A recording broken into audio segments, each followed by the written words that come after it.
Have you ever wondered why your dog's paws smell like corn chips, or why some still have that funky dog smell even after a bath? Stick around and we'll sniff some toes, and together we will get to the bottom of this mystery.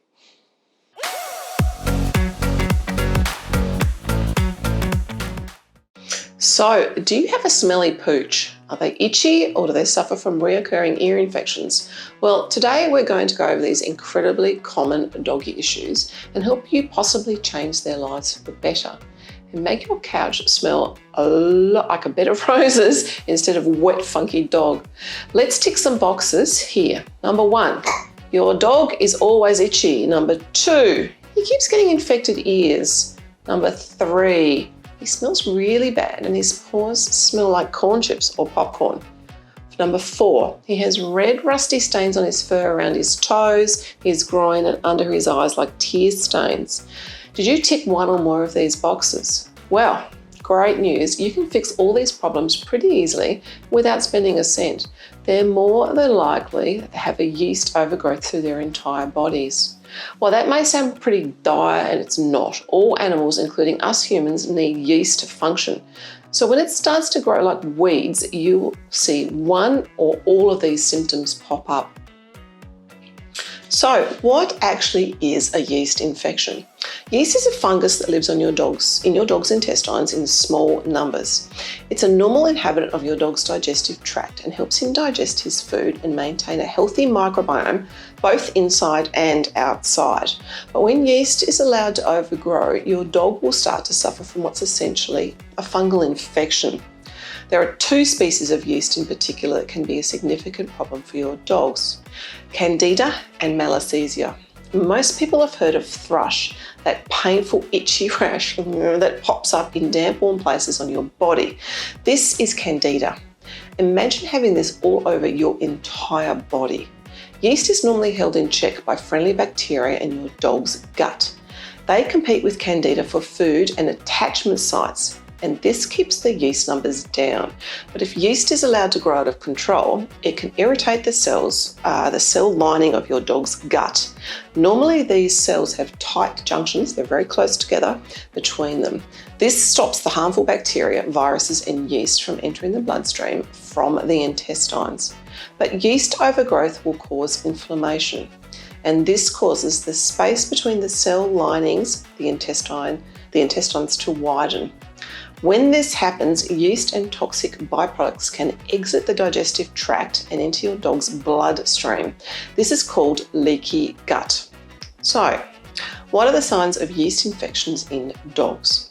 There are a few telltale signs that will help you figure out whether your dog has a yeast infection, leaky gut, or simple seasonal allergies. So, chewing and licking the feet, dark rusty red hair between the toes, black skin, often with hair loss. It's commonly called elephant skin, as this is what it really looks like. Bad smell and greasy hair, ear infections or head shaking, greyish or rust-coloured speckles on the underbelly, or hair loss around the tail and rear section. So if you like what we're talking about today and you're interested in learning more things about dogs, please like and subscribe to our channel. It keeps us creating content for you, and we love doing what we do, sharing knowledge.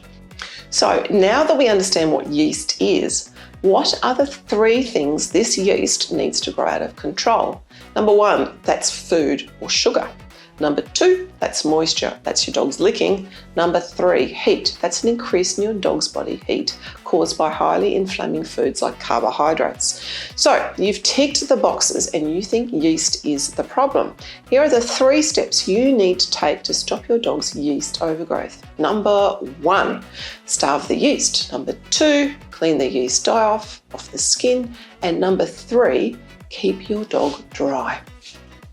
So now that we kind of know what yeast is, how do we get rid of it? Number 1, Firstly and foremost importantly, starve the yeast overgrowth. In humans, digestion begins in our mouths. We physically break down food with our teeth, and salivary enzymes get to work. This is slightly different in our dogs. The structure of their teeth means they're equipped for ripping and tearing and then swallowing larger chunks of meat whole, whereas us humans have flat surface teeth made for grinding. A dog's saliva also has a different composition to humans. Canine saliva plays more of a role in protecting against inflammation and functioning as an antimicrobial agent. Dogs also have lower amounts of amylase, an enzyme, than humans in their saliva, and there is virtually no salivary amylase present in canine saliva. Common sense says that because a dog is carnivorous, they don't need carbohydrates whatsoever. Therefore, nature decided amylase wasn't required. The nutrition your dog receives either supports his immune system to keep yeast overgrowth or yeast growth under control, or it does the exact opposite and exacerbates a yeast overgrowth situation. Dogs with yeast obviously need an anti-yeast diet, which is also anti-inflammatory and species appropriate. Yeast uses sugar as a source of food, and carbs break down into sugar in your dog's mouth.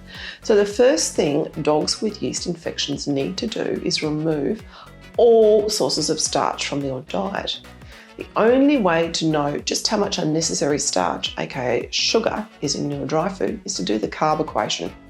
Dogs need zero in their diet. So the higher the amount in that bag of food, the worse the sugar-loving opportunistic yeast can be. Not addressing diet is the biggest mistake you can make when it comes to losing the yeast battle. No amount of medicated shampoos, creams or balms or drugs will fix the issue if you do not first start with their diets. Get rid of all carbs as the first and most important step. Second step, disinfect your dog's skin.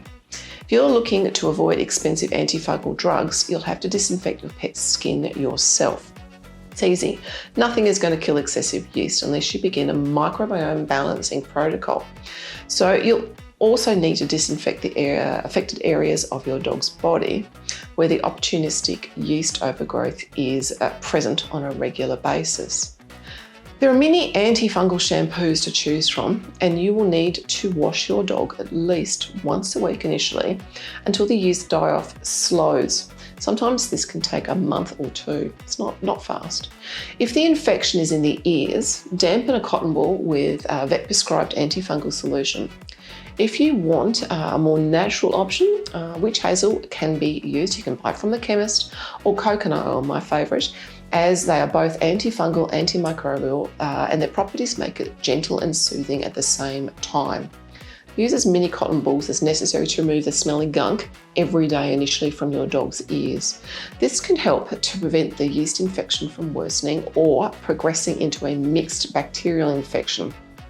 If this happens, a vet visit will obviously then be required to manage that infection. For yeast overgrowth on your dog's paws, use a foot soak to fully submerge the paws.